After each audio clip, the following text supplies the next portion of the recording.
Struktur atau pola kalimat dalam bahasa Korea.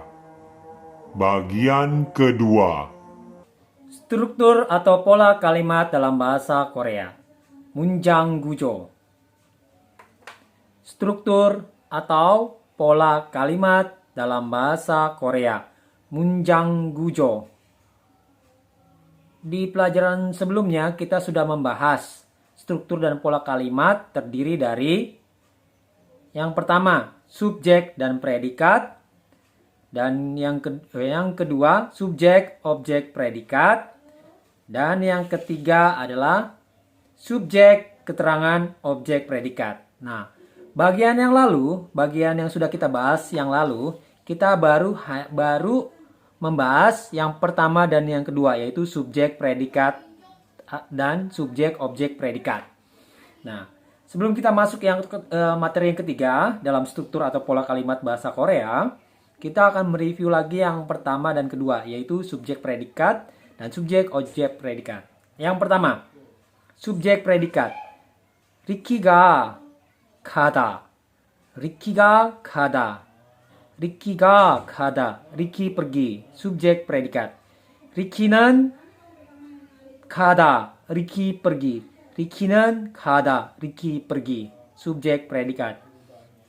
Yang kedua, subjek, objek, predikat. Riki가 사과를 먹다. Riki가 subjek, 사과를 objek, 먹다 adalah predikat. Riki가 사과를 먹다. Riki makan apel. Kenapa bisa begitu? Yang kemarin tanpa objek partikel,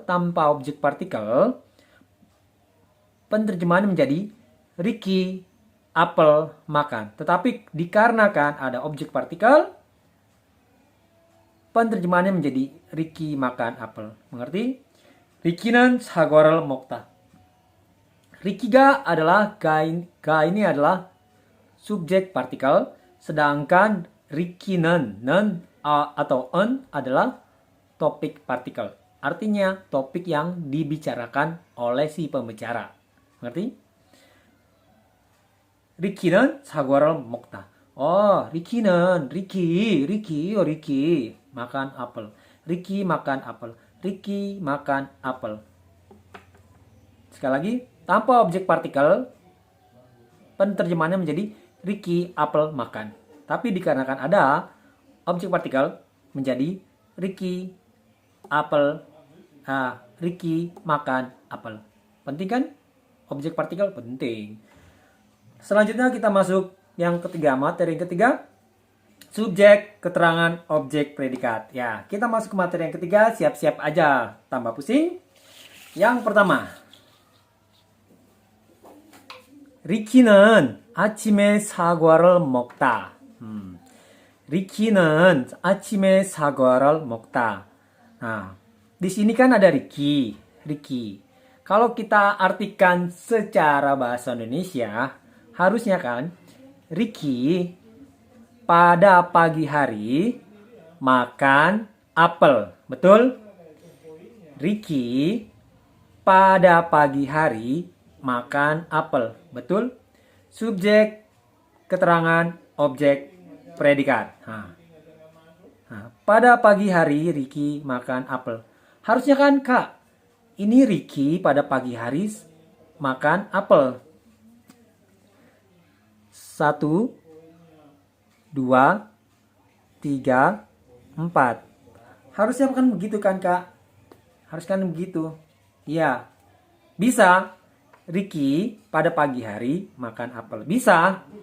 Tapi karena kita masuk dalam kata baku Indonesia yang baik dan benar, lebih bakuan Riki pada pagi hari makan apel atau pada pagi hari Riki makan apel. Ya pasti pada pagi hari Riki makan apel. Ini dikarenakan terjadi, kenapa pada pagi hari Riki makan apel? Karena pelafalan kata Indonesia yang paling baku adalah contoh seperti ini. Pada pagi hari Riki makan apel. Itu yang pertama, alasan yang pertama. Yang kedua, karena posisi nan ya. Nan ini. Partikel nan, topik partikel. Jadi topik partikel ini bisa menekankan Ricky di depan juga bisa, di sebelum makan apel juga bisa. Mengerti? Ini fleksibel ini Rikinan, apa topik partikel ini fleksibel sekali. Fleksibel. Jadi alasan pertama apa? Karena penerjemahan yang digunakan adalah yang paling baku di dalam bahasa Indonesia adalah pada pagi hari Ricky makan apel. Alasan kedua, karena topik partikel nan ini, memang ini adalah penanda subjek, tapi ini juga topik artinya penekanan. Oh, Ricky makan apel pada pagi hari. Atau Ricky pada pagi hari makan apel. Bisa dua-duanya dipakai, digunakan. Ricky bisa di depan, Ricky sebelum makan apel. Bisa dua-duanya. Mengerti? Karena topik partikel anan ini. Mengerti? Ricky bisa sebelum makan apel, Ricky sebelum pada pagi hari juga bisa.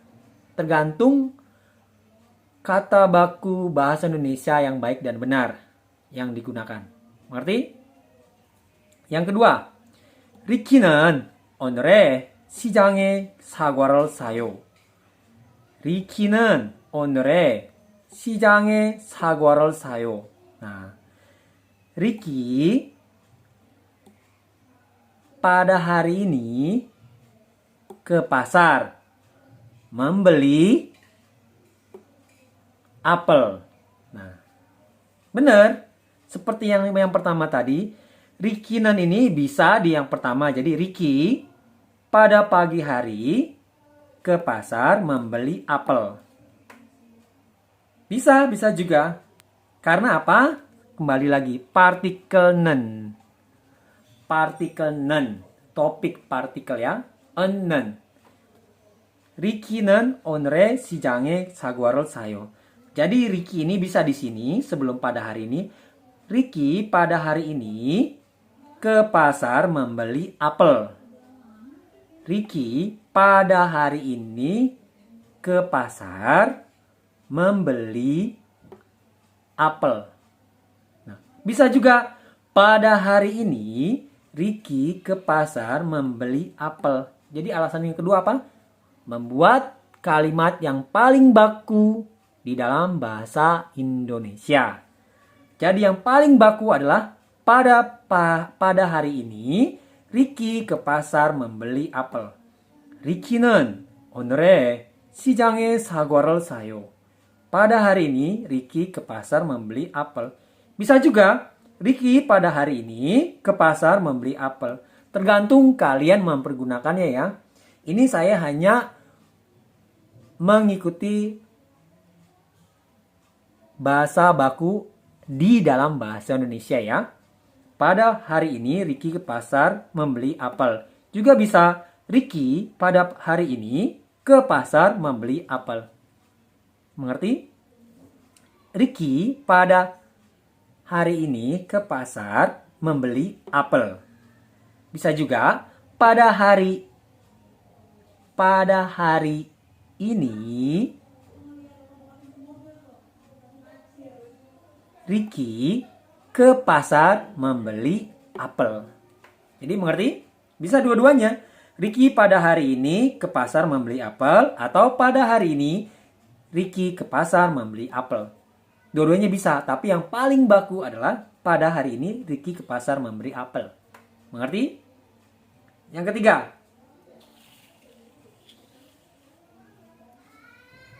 하스나 씨가 학교에 주스를 마셔요. 하스나 씨가 학교에 주스를 마셔요. Nah, ini partikel ga, artinya subjek partikel, bukan topik lagi ya. Subjek partikel. Subjek partikel menyatakan apa yang dibicarakan si pembicara.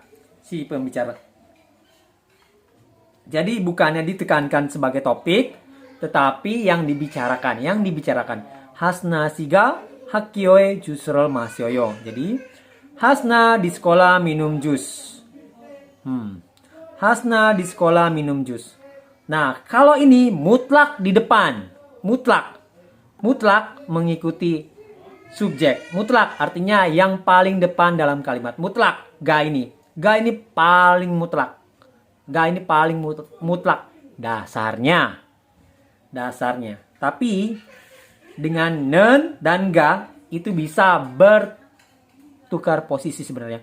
Tapi yang paling dasarnya adalah partikel ga harus yang paling awal di dalam kalimat bahasa Korea. Mengerti? Partikel subjek. Jadi Hasna 씨가 학교에 주스를 마셔요. Hasna 학교에 di sekolah 마셔요 minum 주스를 jus. Jadi Hasna di sekolah minum jus. Hasna di sekolah minum jus. Jadi wajib yang ditulis adalah Hasna di sekolah minum jus. Mengerti? Karena partikel subjek ga. Subjek ga. Hasna 씨가 학교에 주스를 마셔요. Hasna di sekolah minum jus. Mengerti? Nah, apakah yang dibawa ini? Susunan dalam bahasa Korea. Kemarin di pelajaran sebelumnya yang bagian pertama adalah kita membahas di dalam Korea strukturnya adalah struktur pola kalimatnya subjek, objek, predikat. Nah, sedangkan hari ini saya membahas subjek, keterangan, objek, predikat. Ini dalam bahasa Korea. Nah, kita lihat kalau susunan dalam bahasa Indonesia. Subjek, predikat, objek, keterangan. Jadi, keterangan dalam bahasa Indonesia adalah akhir dalam kalimat. Sedangkan di dalam bahasa Korea, dia di depannya setelah subjek. Jadi, keterangan itu terletak di dalam bahasa Indonesia terletak di akhir kalimat. Sedangkan kalau keterangan di dalam bahasa Korea terletak sesudah subjek. Ini dasarnya ya. Ini dasarnya. Jadi kalian jangan pusing. Hanya lihat subjek, keterangan, objek, predikat. Bagian pertama, subjek, objek, predikat. Sekarang kita bahas subjek, keterangan, objek, predikat. Hanya tinggal menambah sebelah kiri adalah keterangan. Mengerti? Saya ulangi lagi. 리키는 아침에 사과를 먹다. 리키는 아침에 사과를 먹다.